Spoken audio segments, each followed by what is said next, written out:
Yang terhormat bapak-bapak, ibu-ibu, salam Pancasila. Bapak-bapak, ibu-ibu yang melihat video saya ini, tolong jangan lupa mensubscribe, like, dan di-share ya, sifatnya gratis. Saya akan mengomentari yaitu sumbangan sembako kepada masyarakat Depok dikorupsi senilai 255.000 per sembakonya. Jadi ini saya lihat di televisi ya.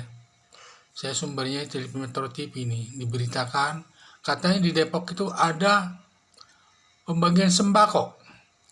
Setiap orang sembako katanya nilainya Rp250.000. Tetapi katanya tidak sampai harganya Rp250.000, dikurangi Rp25.000 itu.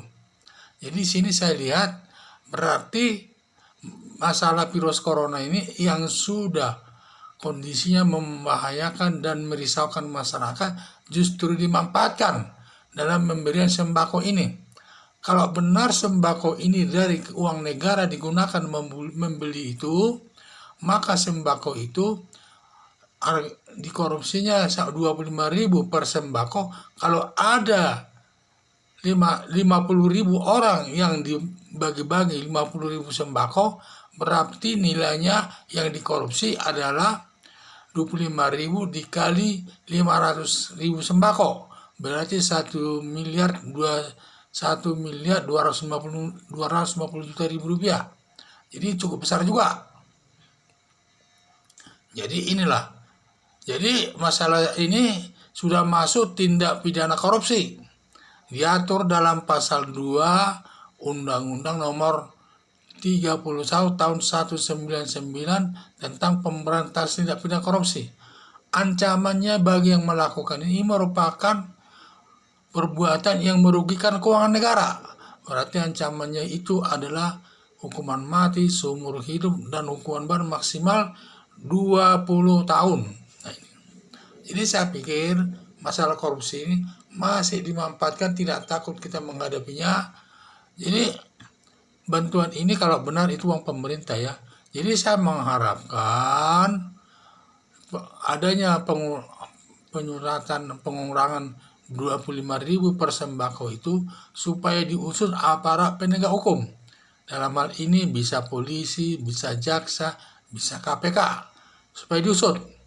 Dan juga pengusutan ini nanti alat buktinya menurut saya sudah kuat. Pertama yang diperiksa itu adalah pengusaha sembako yang dibelikan, berapa sebenarnya sembako itu per satu sembako berapa nilainya. Dari situ bisa diminta. Kemudian dari anggaran pemerintah, berapa pemerintah menyediakan anggaran itu per satu sembako itu. Ketiga, dapat juga memeriksa para penerima sembako itu. Nilai sembako yang diterima itu ada berapa. Dari situ nanti sudah dapat alat buktinya ditemukan, minimal 2 alat bukti. Kalau sudah ada minimal 2 alat buktinya, sudah cukup untuk membawa perkara itu ke pengadilan dan dapat menjatuhkan hukuman kepada orang tersebut. Jadi dalam hal ini karena ini perkara korupsi dan dalam situasi negara Indonesia dalam kondisi keadaan darurat, yaitu bencana alam dan wabah virus corona ini. Di sini kalau kita menjatuhkan hukuman mati kepada seseorang ada 4 syaratnya. Salah satu syarat itu dipenuhi dapat dijatuhkan hukuman mati.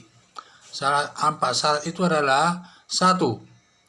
Negara keadaan darurat. Darurat ini harus dinyatakan dalam undang-undang. Kedua, dalam bencana alam. Ketiga, mengulangi perbuatan korupsi. Biasanya perbuatan korupsi baru sekali, setelah selesai menjalani hukumannya tidak begitu lama lagi melakukan perbuatan korupsi lagi. Jadi yang kedua kali namanya ini. Dan ketiga, adanya resesi ekonomi dan keuangan negara.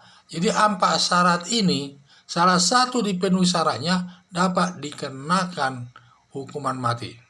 Karena perkara korupsi ini dalam keadaan bencana alam, maka dapat dikenakan bagi pelakunya itu hukuman mati. Jadi dapat dikenakan hukuman mati. Itulah dalam hal korupsi ini.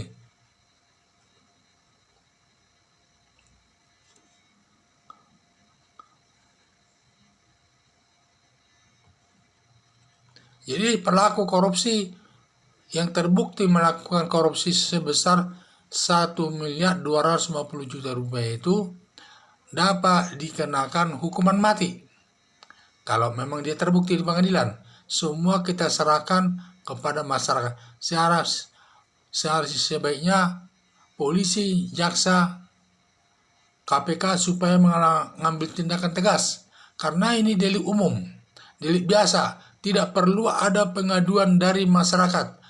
Kalau diketahui, kalau polisi dapat mengetahuinya atau jaksa atau KPK mengetahuinya lewat berita-berita baik lewat televisi dan sebagainya, sudah bisa diusut.